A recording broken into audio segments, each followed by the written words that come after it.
Hello there guys, it's Friday afternoon, which means one thing. It's time for another big old chat about all the news from the games industry, because this is VGC Off The Record. My name is Steven McInerney and I'm your host today. I'm joined by two of the most wonderful, knowledgeable people in the games industry, and I've not been paid to say that, don't worry. First up, we have our very own big boss. Apparently you're a Metal Gear Solid character now. VGC's editor-in-chief and resident hammer, of course, Andy Robinson. What's up, Andy? You good, mate? Yeah, same old stuff, mate. Just writing about financial calls, all that exciting stuff. Oh, financial calls. Well, the person alongside us today would be quite interested in all that kind of stuff. The man behind all the numbers over at gamesindustry.biz, Christopher Drink. Welcome back, Chris. How you doing, mate? You good? I'm all right. Yeah, I'm okay. I've sort of I was off last week, and I've walked into a load of Apple versus Epic nonsense. I think that's the best way of describing it. How's that going? I've not followed it in the past week. Has anything salacious come out since then? Salacious, no. Ridiculous, yeah. It's really important story, but it's an interesting watching another world try and understand ours, and how difficult it is sometimes to explain that.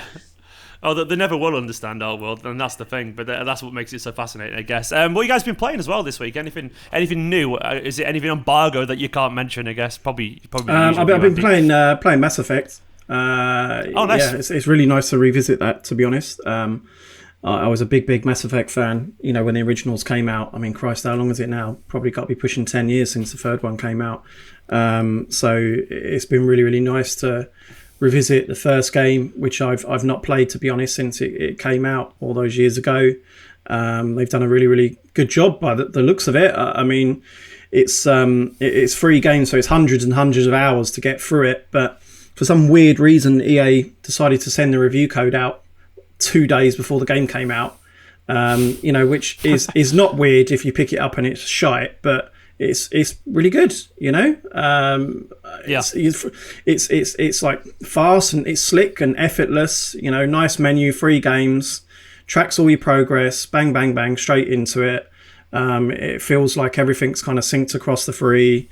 All the content's there. The first game looks a hell of a lot better. I mean, it's still a bit clunky. I mean, it's definitely not a remake, right? Like it is the same game underneath, with kind of prettier lighting and stuff. It's still, you get these clunky moments, but yeah, I'm really enjoying it, and I'm sure there'll be loads of people like me who'll kind of pick that up this weekend and have a fantastic time. Mm-hmm. It's a bit of the charm as well, isn't it, with Mass Effect? That clunkiness has become a little bit of what people not love it for, but you know, it's definitely there, and it would have been a shame if some of that maybe went. What about yourself, Chris? I've been going the most jarring. I'm playing two games, and the most jarring transitions between the two, because one's new Pokemon Snap and the other one's Resident Evil Village. So I'm jumping between the most relaxing, serene game you can imagine to the most stressful, horrific one. It's, do you ever is any confusion? Are you like trying to snap? Just trying to take pictures of some of the monsters. Just on. Well, I'm definitely sure there's a very active photo mode in the Resident Evil Village community for reasons we probably won't get into, which it's not really particularly surprising. I went back into, I don't know why, I was sat there the other night after a glass of wine, admittedly, and I decided just to go back to the Detroit Become Human. I just fancied playing that again for some reason, and it looks beautiful, by the way. I'm not sure if it's like a recency bias or whatever, or like I've got a new TV since the last time I played, and it just looks lovely, and I forgot how much I quite enjoyed that. I know it's got its flaws and stuff, but I'm playing that, and I'm enjoying it again. I would recommend anyone pick it up again. It's on the PS Plus thing, isn't it, for PS5, so download it. It's good stuff. But anyway, guys, this is VGC. Every Friday, we go off the record to deliver you, hopefully, the most considered, most informative takes on all the big stories from the world of video games. And if you're a fan of this and you like looking at our faces, you can catch us every Friday afternoon over on VGC's YouTube channel, which is probably where you are right now. And if that's not your thing and you want to listen on the go as you're doing your work or whatever with your headphones in, you can catch VGC Off The Record on all the major podcast providers. So you've got no excuse whatsoever to miss out on this Off The Record. There's loads of things to talk about today. It is numbers heavy, so we've got the right people here alongside of us, but it's going to be fascinating nonetheless. And these are your headlines for today. Resident Evil Village has had a strong launch. Ubisoft has said it's changing its strategy to focus on more high-end free-to-play games. A popular reseller site has claimed it's now sold over 130,000 PS5 consoles. And finally, there are rumours that Mario Odyssey's team is working on a new Donkey Kong, which is absolutely fascinating. We'll get to the first story, though, because it's been It's been a good week for Resident Evil Village. Capcom has announced that Resident Evil Village has shipped over 3 million units worldwide since its release 4 days ago. The figure means that Village is tracking ahead of its previous installments, Resident Evil 3, which was 2 million in 5 days, and Resident Evil 7, which was 2.5 million in 4 days, and it's also matched 2019's Resident Evil 2, which also took 4 days to ship 3 million units. Only 2012's Resident Evil 6 enjoyed a stronger debut than Village, shipping 4.5 million copies in just 2 days. Village also recorded the second biggest physical launch of the week in the UK, behind only Super Mario 3D World and Bowser's Fury. Basically, it's done really, really well, and it's doing really well in concurrent plays on Steam as well, and all that kind of stuff, and a lot of people are playing it over on Twitch. It's been a good one. It's been a good start, but it hasn't done quite as well, actually, over in Japan, which is really, really interesting. It's flopped, basically, so far. It's had the worst launch week for the series in the country, barely beating Resi 1 and 4, which isn't particularly good. What do you make so far? I guess you've been playing the game as well, Chris. I mean, you're a fan, and what do you make of these sales figures, and how do you think Capcom will react to these as well? Yeah, I mean, it's not doing very well in Japan, but it's not on Switch. You know, if you're not on Switch, yes. You're not in Japan. It's slight exaggeration, but it's worth noting that obviously there's still they're being hit quite hard by coronavirus over there as well. So that has to be a factor. That those are physical sales. It's Famitsu numbers, isn't it? Yeah. Yeah. So it's physical sale numbers. Yeah. So it may not. So I think it's only 35% down. Digital's grown by about 20-25% in the last year. So there's a good chance that can offset. But we don't know that. I don't know that for certain. I haven't actually got the digital numbers for Europe in yet. They haven't come in, so I don't actually know exactly how well it's done digitally in Europe. Obviously, the shipment figures is great, but it is a shipment figure. It doesn't mean that's been sold through. The thing is, though, Resident Evil 5 is Resident Evil Village. It's not 5. I keep calling it Resident Evil 5. It's the V. Resident Evil Village because it's basically a next gen game, right? And lots of people you can buy it on the same as Spider-Man Miles Morales, you can buy it on the previous generation of consoles, but really people want to play it on the new machines. It's what they want to see. The result of that is you'll probably see this game bounce over the course of the story of this game. So every time new stock comes in, anyone that was interested in a Resident Evil but didn't get it because they waited for their PS5, that's when you'll see a bounce. You get that with Spider-Man now. It bounces up and it is top of the charts, out of the charts, out top, depending on when PS5 stock comes in. And that's the thing with this Resident Evil game, is we're really not going to see how well it's done until the fullness of time. And it's the same, actually similar with Resident Evil 7, because that was a VR game, and that, well, the VR element to it, and that kind of was a bit of a showcase of PlayStation VR. And every time PlayStation did a big promotion on PSVR, it caused Resident Evil 7 to bounce back into the charts because people bought it with the hardware. So it was this, there's an element of, it's good, it looks promising, and Capcom are clearly boasting about it, so they must be happy about it, but it's one of those games, it's no longer about that first month, it's no longer about those first year even with stuff like this. It's we won't really know until a little bit later. It seems to have gone well. Reviews seem to be pretty good. I've played the first 5 hours of it and I love it. It seems to be another hit for Resident Evil, and it's going to be a big year for them with all their movies and stuff coming out. I mean, Capcom are just absolutely smashing it at the moment, aren't they? I think they put their financial results out this week as well. And is it 8 consecutive years of operating income growth?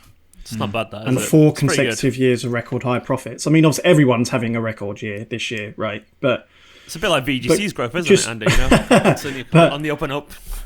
But just look at it from a purely from a consumer perspective. Capcom have been putting out great stuff for a long time now, and isn't it nice to see them doing well and being able to successfully kind of reinvent their franchises? There is if you think back the heritage of this company, you know, back in the early 90s when you would have had your Konamis and your Hudsons, etc. Capcom are still up there. I mean, they're stronger than ever. Well, I guess the thing for me, my view on Capcom is that actually that they consolidated quite a bit. You know, they had all these. I remember back in the early days, we were talking about a time when they were making things like Onimusha and Devil May Cry and Dino Crisis, and they were just continually doing new stuff, and it was a hit and a break and a cult favourite after cult favourite.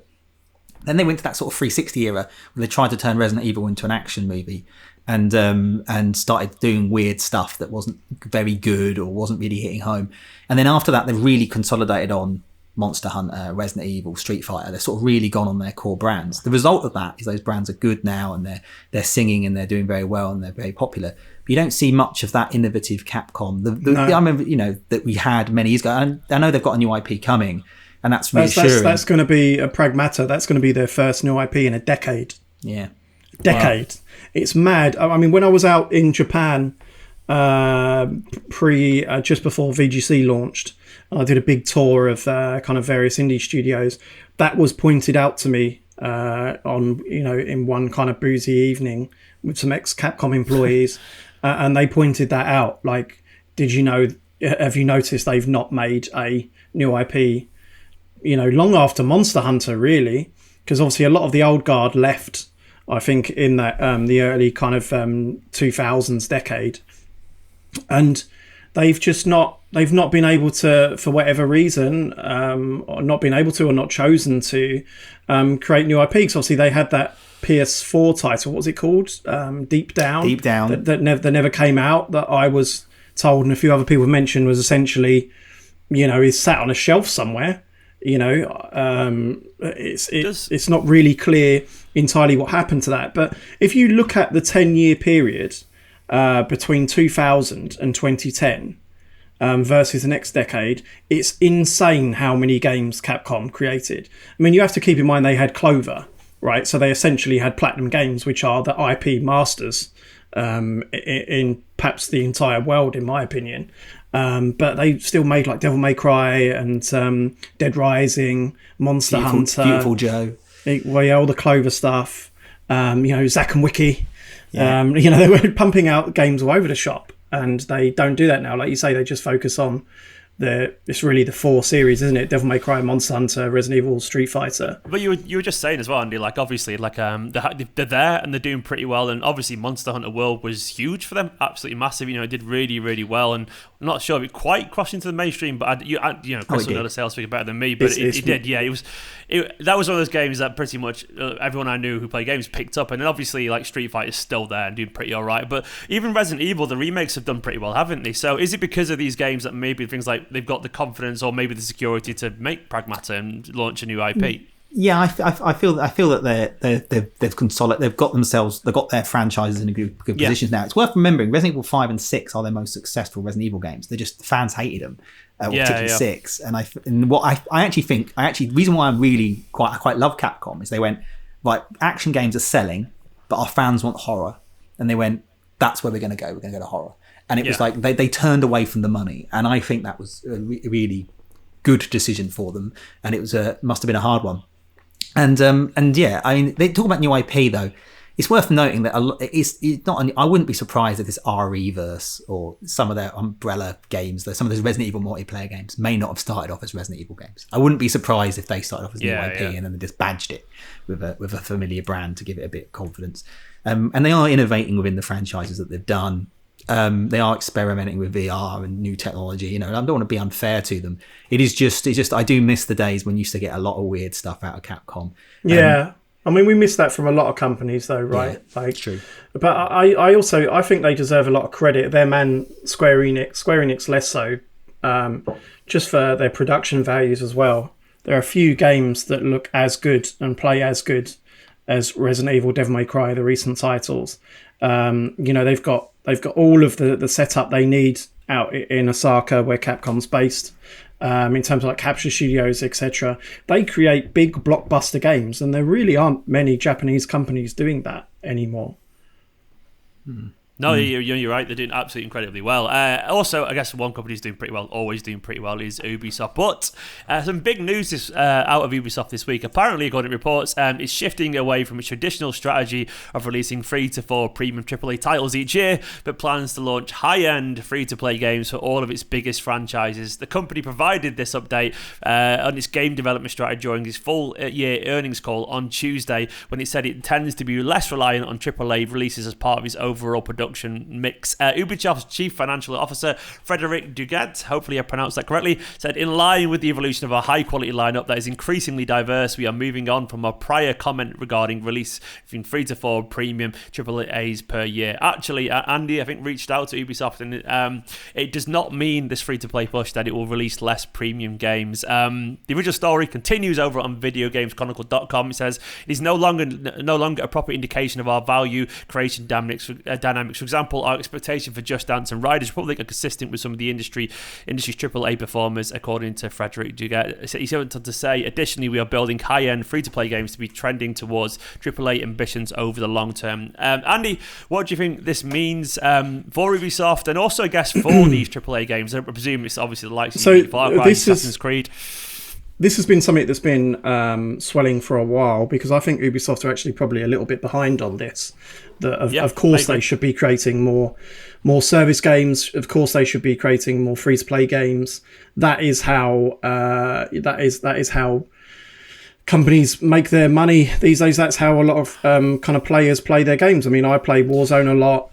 I mean, there was something that came out in the Epic Apple trial, actually, a Microsoft document that called free-to-play the industry's predominant revenue driver, right? They said Sorry, go on, mate. I've been so surprised there hasn't been already. I presumed it would have been a given, something like a Far Cry 3. I think they're quite conservative. Royale, with that map. I think that's probably a given. They're going to do a Far Cry Battle Royale or something, right? But they're quite conservative, I think. I don't think historically Ubisoft has had the expertise in online games, full stop. They've had a couple of flops in the past.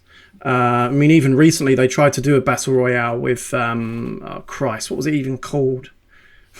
Can anyone remember what their Battle Royale was that they brought out last year?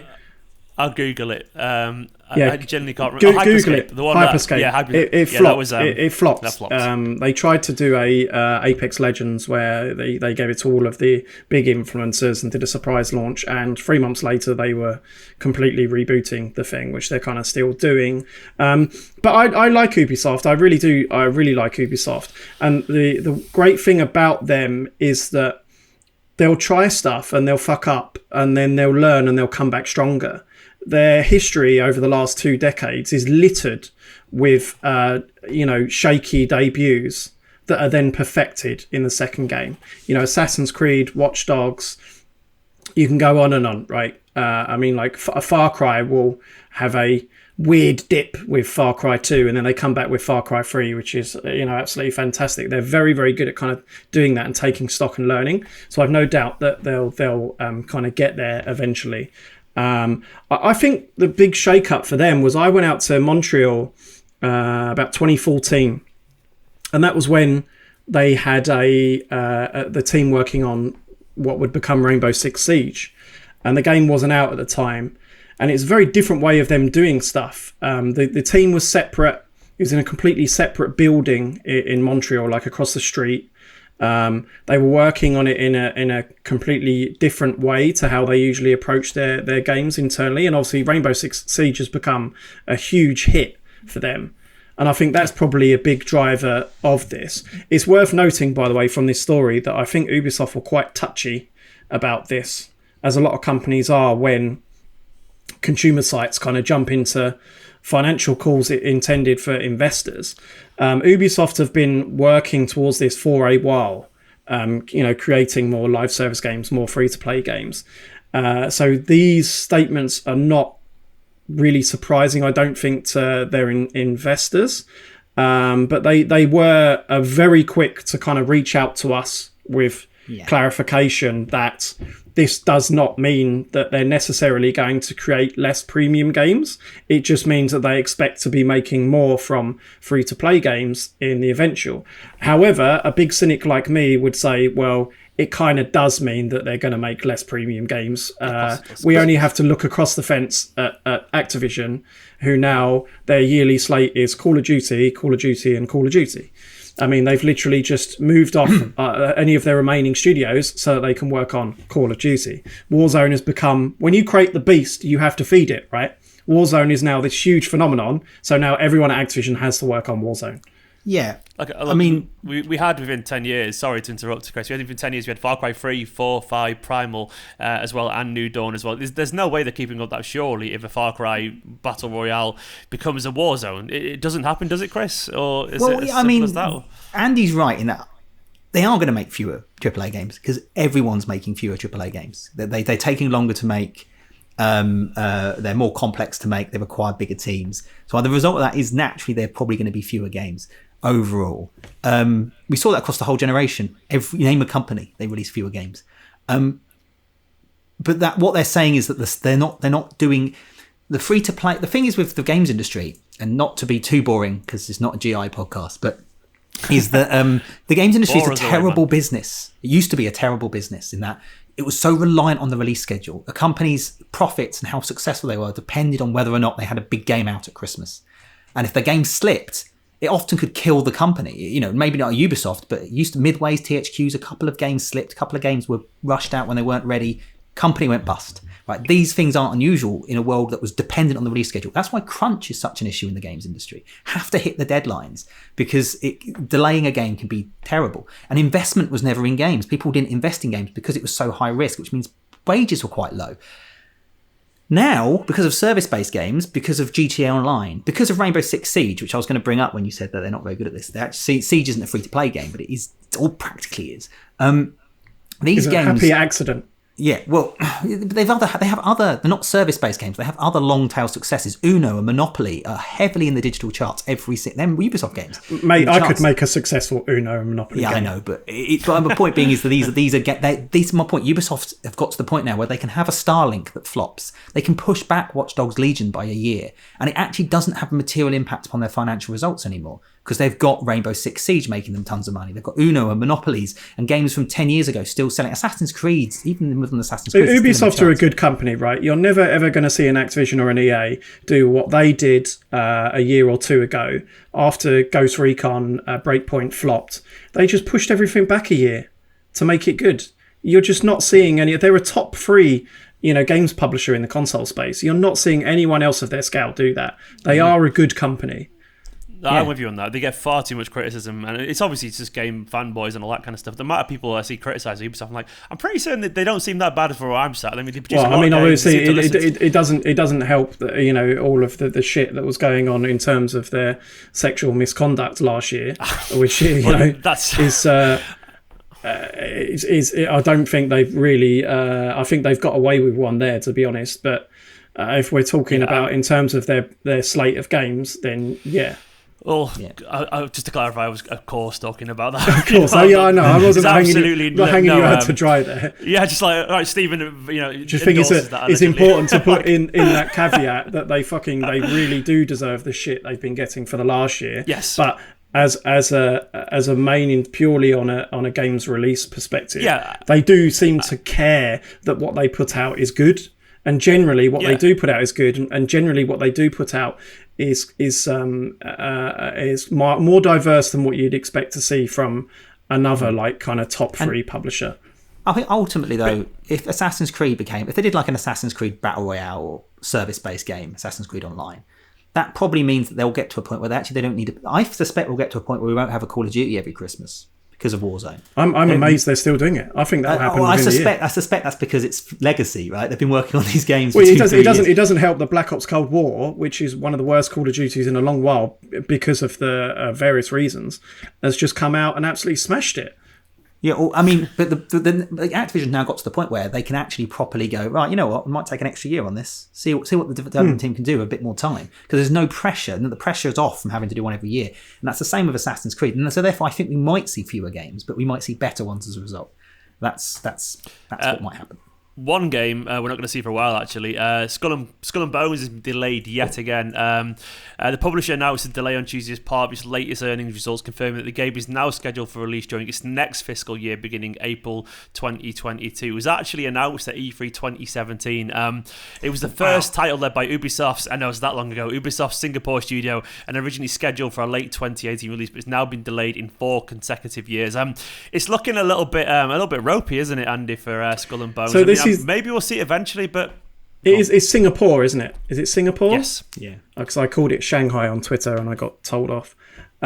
This is Can't make a what mistake on Twitter, man. You're not this is their kind of studio strategy, Ubisoft. So again, I think this is another great thing that they do, is that they have all these tons of support studios, but they do give them a chance to make something of their own. I mean, obviously, when Massive was brought in, they were just the Far Cry like multiplayer dudes, do us some maps. Whereas now they're working on a bloody big Star Wars game. They got their chance with Division.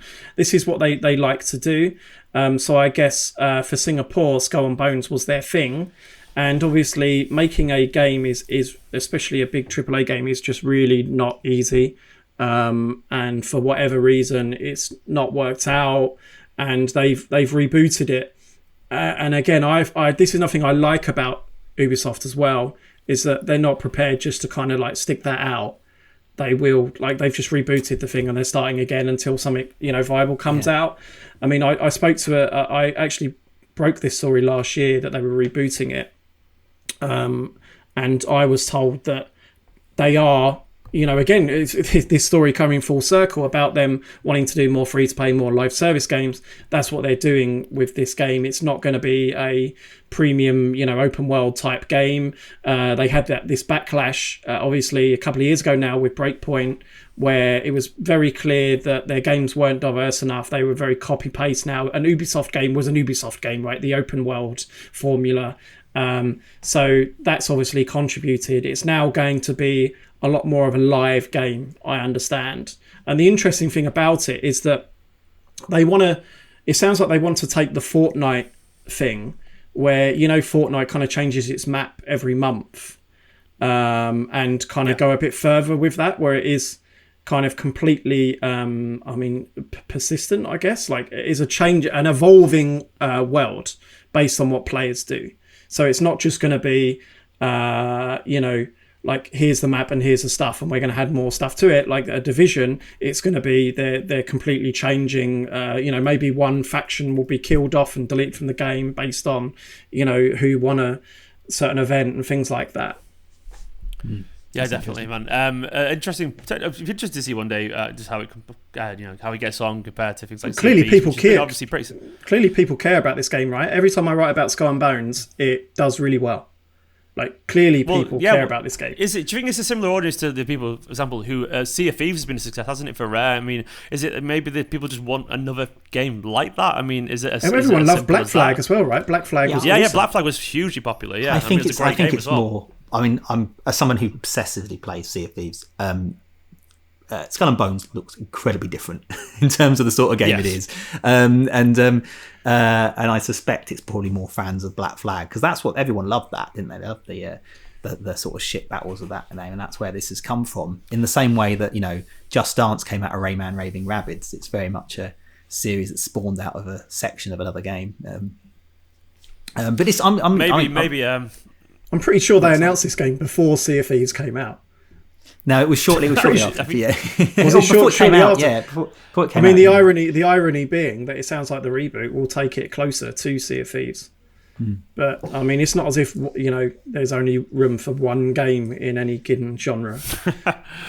This is more of a gritty one. What I will say is that hopefully by the time it comes out there'll be PS5s available, because there isn't at the moment. Basically, one online marketplace reseller, StockX in the US, has said it's sold more than 130,000 PlayStation 5 consoles, which is Yep, it's that entirely. StockX is an auction site launched in 2016, originally focused on sneakers, but later expanded to electronics following the launch of next-gen consoles last November. In 2019, the company was valued at over $1 billion, and according to it, it's now sold around 83,000 PlayStation 5 disc versions and around 55,000 digital edition machines, with an average sale price of $800 of the disc and $741 for digital.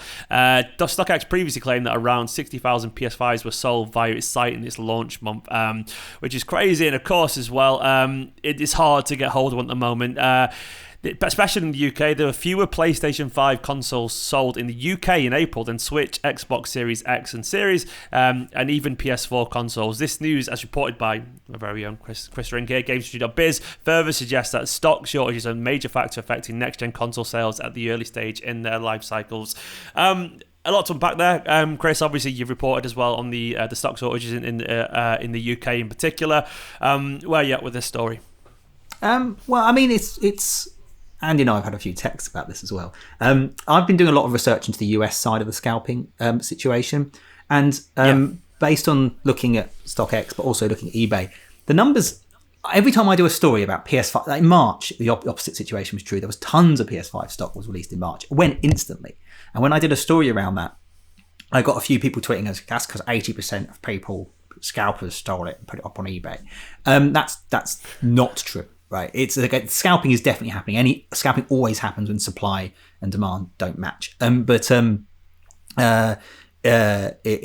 definitely happening. It might be happening on a slightly larger scale than you would normally expect, but I think in the UK it's probably between 2 and 3% of consoles are being scalped. It's just a lot, but it's not 80%. Majority of consoles are getting through to consumers. And you can see that when I talked about the bounce there. Spider-Man Miles Morales jumps up the charts every time more PS5 stock comes out. Now, last month, PS5 stock just basically crawled to a halt. And I don't know if that's because of the sort of the boat that got stuck in the last month, or if it was just because, it just stopped one, because Xbox had loads of stock in January, PlayStation had none. PlayStation had quite a good amount of stock in February and March, had none in April. May has started very slowly, but I understand summer's come in. The stock, we're just seeing this come in like fits and starts. PlayStation obviously expected to have a much stronger, faster launch than this. They even said, they didn't say that, they said early doors, pre-pandemic, they're expecting the fastest launch for a console. They clearly had plans for more games in the first half as well. And because of COVID, because of the semiconductor shortage, that's just not been a possible thing. And it's created scouting situations. I know that there's one retailer that I know, small retailer, relatively small, they get PS5s. And every single time they sell PS5s, they get a load of gamers accusing, saying, oh, they just got scalped. They all got scalped. But this retailer manually checks every address. Right, so it's not an automated system. They look at where they're sending them and making sure. Now, obviously, there's still groups that can get together and get around this, but not on the scales that perhaps happened at launch when I think the problems were really there. And they're saying it's not that they're scalped. People really want PS5s. There's not enough stock, and they're selling out quickly. So it's a difficult situation. The thing is, there's not anything we can do really. I mean, retailers can be a little bit more diligent, and I think they are being now. Platform holders can do things like Xbox is doing a lottery thing and stuff. You can do a bit of that. It's not ideal, but you can do a bit of that. Well, you could open some physical stores. Yeah, but even physical stores, people just go in and buy stuff and then put it up on eBay. I mean, obviously, no one's really, especially in Europe, no one's really been able to go into a shop and buy a PS5 at all since it launched, right? Because especially in the UK, we've been in lockdown. It's worth considering that. Where this is the only time in history where kind of a product of this scale has just been available to the world on this marketplace. You're competing with the world to get this stock rather than just, Brentford Tesco's. Yeah, it's true. It's true. It's and the thing is, I know there's talk about legislation. Legislation takes years. By the time anything is legislated against, the stock will be there. It'll be almost like, I know they did it with ticket sites many years ago, but gigs were happening every week. It sort of doesn't happen. So there's not much you can do about it. I mean, I know a lot of the trade bodies are putting out, please be patient, rather than, because buying things from scalpers rather than retailers, your consumer rights aren't quite as clear. You may not be getting quite as good. It's a bit of a muddy area. It's annoying, and I know there's fans that are really, really frustrated by it. But it's not really anyone's fault, apart from the scalpers. And even then, even the scalpers aren't taking all the stock. It's just one of those annoying things. I mean, I spoke to StockX, and they were quite adamant that their numbers were accurate. They were quite bullish, actually. And I think it was closer to 140,000, the numbers they gave me. So the ones that I've reported on here are off of their website. But it's still, as you say, that's around 1% and a bit of all of the consoles sold. So not really what you'd expect from reading a forum. You'd think that more than half of them. Yeah. It's all worth saying. It's bloody frustrating, the experience of buying a PS5. And I know, I mean, obviously, we're fortunate in our jobs. We kind of get sent consoles, right? So I reviewed the PS5. I know Chris reviewed PS5 as well. So, but I had one pre-ordered.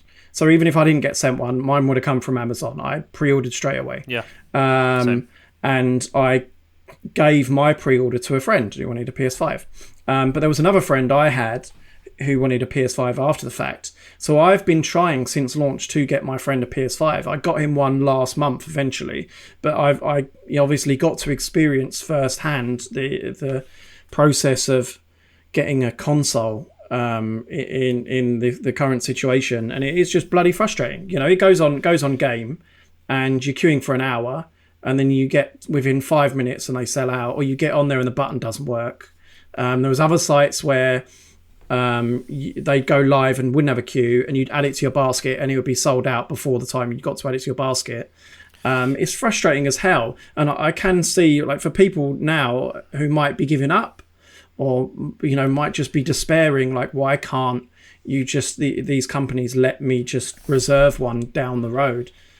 Where do you think this will be with the developers? Because obviously, you're developer X and you sat there in 2019 thinking, I've got this next gen game I'm working on. I'm sure you've been told that Sony is planning to shift this many consoles by this certain time, but it has changed, and the pandemic has affected that an awful lot. Do you think there's going to be some nervous developers sat there thinking, is our game that we're going to release? I don't think it's new. I don't think it's particularly new in that case. I don't think you're going to see many next-gen exclusives from third parties for the foreseeable future. Battlefield, EA's come out this week and said Battlefield's going to be on last gen. The new Call of Duty will be on last gen. All of this stuff, they're not going to leave PS4 for a long time. Look at I don't know, Ratchet and Clank, which is coming out soon. I would have presumed, is it fair to say? I know it's kind of first party or whatever, so it's probably not the end of the world. But I presume they would have expected more PS5s in the wild by now. There is the thing. The thing is with these games, particularly, so the weird is, I don't know if it's a positive. It kind of is, I guess, because of the pandemic. Games are taking long. They're taking longer to come out. We've not actually had a lot of PS5 games come out. I think we've had about 40 odd, and so these games will have a long tail as the consoles come out. Ratchet and Clank will sell as time goes on. Upon saying that, I think publishers are a little bit anxious, because the truth is, when new consoles come out, old console sales of games plummet. Right? People buy fewer games because they want to get on the new console, and I know that feeling. We all know that feeling. I don't have a PS5, so I'll play Battlefield 6 on the previous consoles. Nobody wants to do that. So they'll wait until they get the machine, and I think so. There is a little, I think there's a little nervousness, but honestly, I think I was trying to work out before this podcast if there's anyone that's really benefiting from this. Is there anyone that's going? Everyone's got the semiconductor, everyone's got the shortages, but I did wonder, because PlayStation wanted to have the fast start, right? They had the biggest lineup for the first year. They want to have a really fast start and basically get a lead over everyone else and Xbox. And they have got a lead over Xbox, and quite a decent one. But I think if I was Microsoft, the fact that PlayStation hasn't been able to run away with it is probably a bit of a boost to Microsoft, whose games are coming towards the end of the year and then eventually will start to pick up. It gives them it gives them a bit of a relief. That's my wondering. It's almost like they can go, we're ready now, and look at, we've got loads of consoles and all these games are about to come out. It's definitely a potential positive for Microsoft. I can see that. They can market it as well. What were you going to say? Sorry, Andy. We talk a lot about PlayStation, but I would have expected Xbox to be putting more machines in the market by this point, right? I see that the estimates are that they've sold around 5 million units. I'd expect them to be closer than that, to be honest, just in terms of the amount of machines that they're manufacturing. I don't have US numbers, but 5 million even sounds high from my point of view. That's come from, I think we had an analyst piece recently, it might have been Ampere, that estimated that, and there was a Remedy financial call this week where they estimated around 5 million. So it's all guesstimates. Yeah, right? I know that in some European countries it's comfortably more than double than PlayStation, but obviously Europe is quite different, and the US is where Xbox's stronghold is. I think that's what surprises me, actually, is because Xbox is kind of popular in America, UK, and Australia, really. Those are sort of the markets where have an Xbox audience. And you'd think, well, if I was Xbox, I'd be pumping all my stock into those markets and just trying to recapture the market share that was lost over the Xbox One generation. Yet PlayStation seems to be number one in every market, despite the fact it's more popular in more markets. So I was wondering if Xbox just weren't ready to release the stock, if there's a real strategy behind not releasing as much stock into the market. I don't know. I don't really know. It does surprise me that they are, and particularly as the April charts data I was talked about Xbox coming number 2. The majority of Xbox, I think it was the majority of Xbox Series, it's a little bit difficult to work it out, that were sold were the S variety, because I assume that's because they released more S stock. But the X one is the one that seems to be most in demand. So I don't quite. I'd love to know what's going on in their thinking about why they're releasing as much stock as they are, and how come PlayStation is able to manufacture more units than Xbox. I don't know, actually.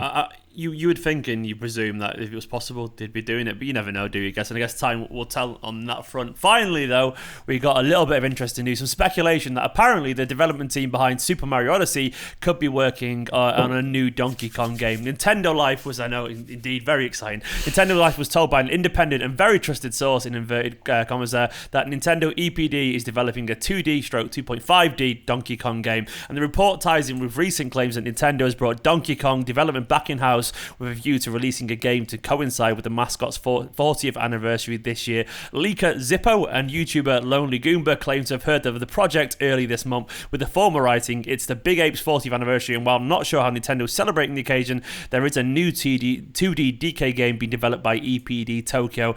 Retro is obviously busy with other things, so Nintendo has taken it upon themselves to bring DK back as Eternal series. Don't expect the country moniker to return, as EPD Tokyo are not interested in making sequel to games that they didn't make." Diddy, Cranky, and the Kremlin crew should all be returning in this installment. It sounds like the game is launching before the end of the year, and E3 announcement seems very likely.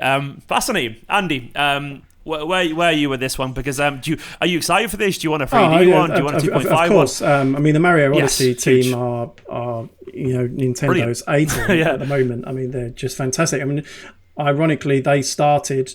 I believe they started off working on a Donkey Kong game.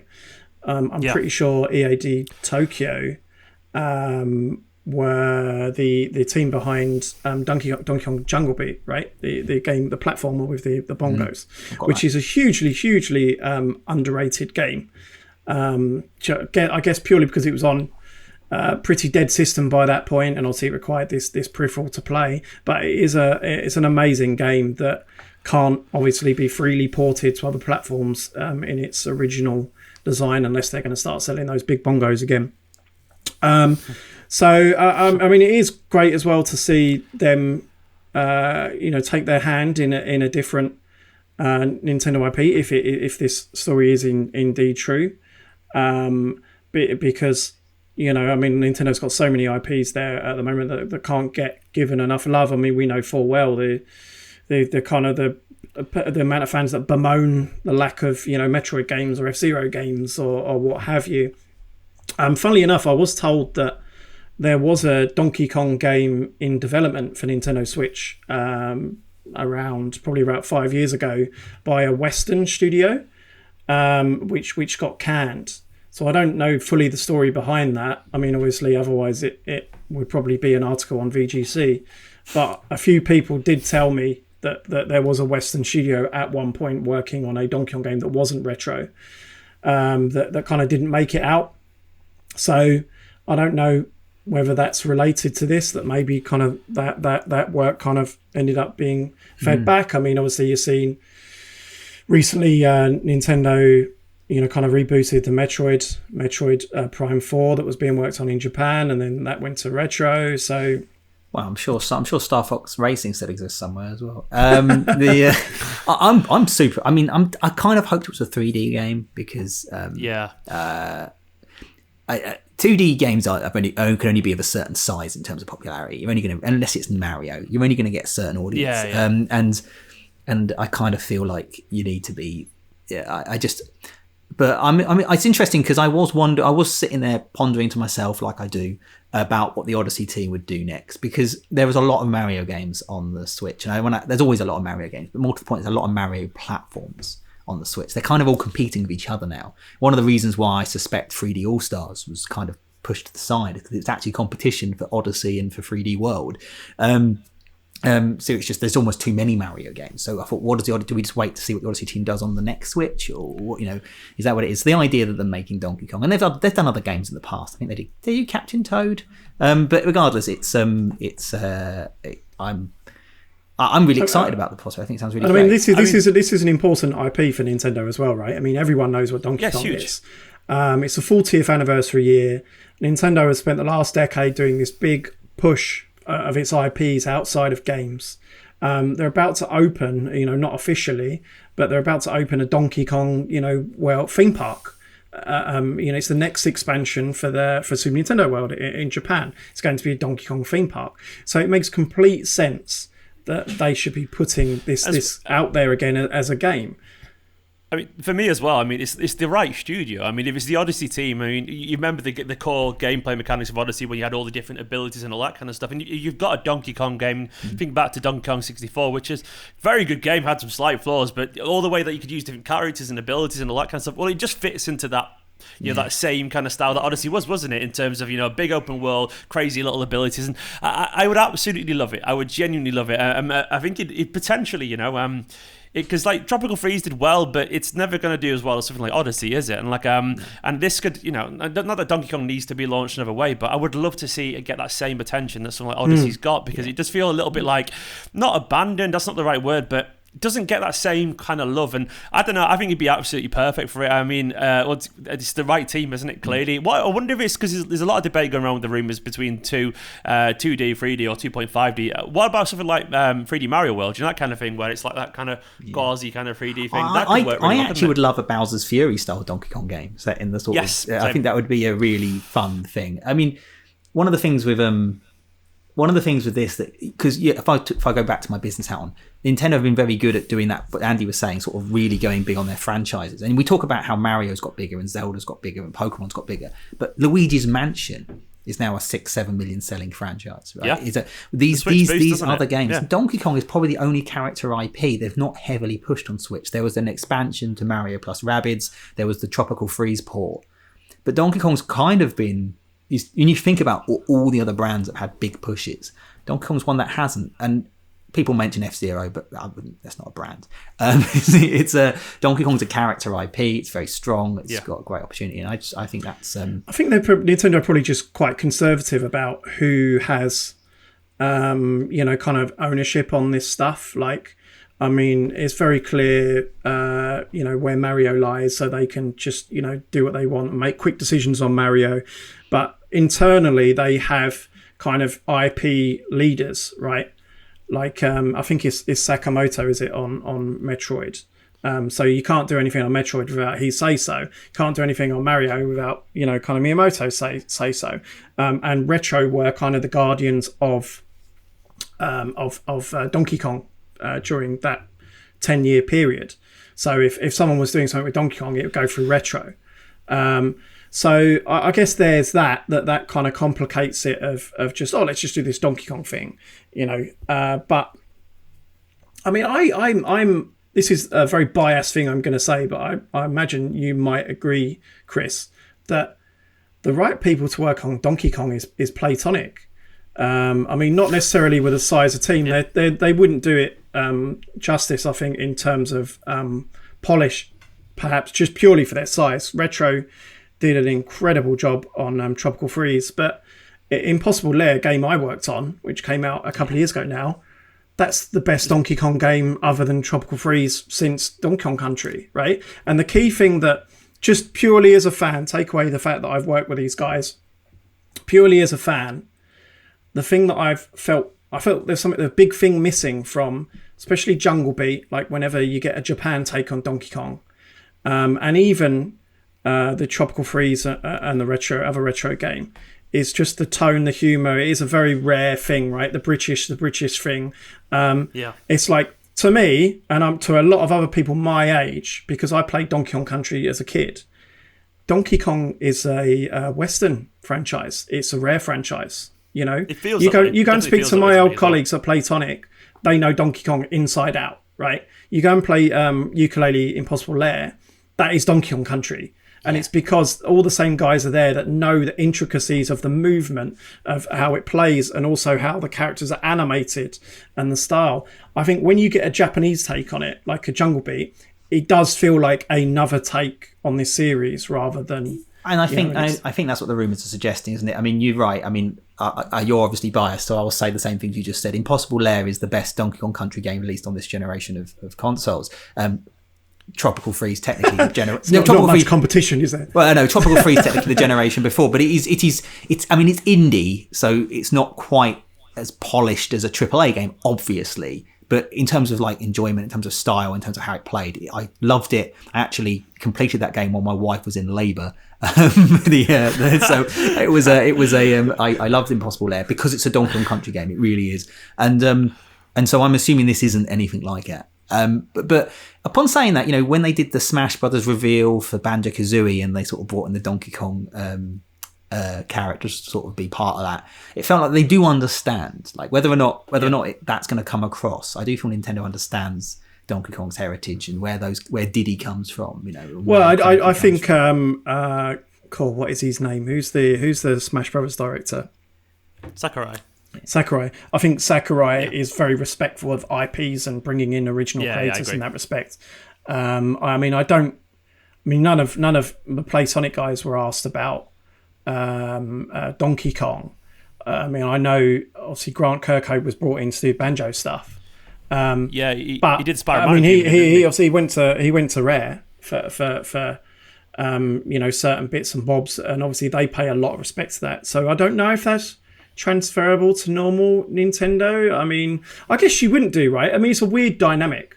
Donkey Kong's Miyamoto's character, and then he's handed it off to Rare, and they've reinvented it, really. But now it's gone back to him. Why would he feel begrudging to appeal to this weird Western spin-off game? Which, obviously the rumours are that he wasn't a big fan of the Donkey Kong Country games anyway.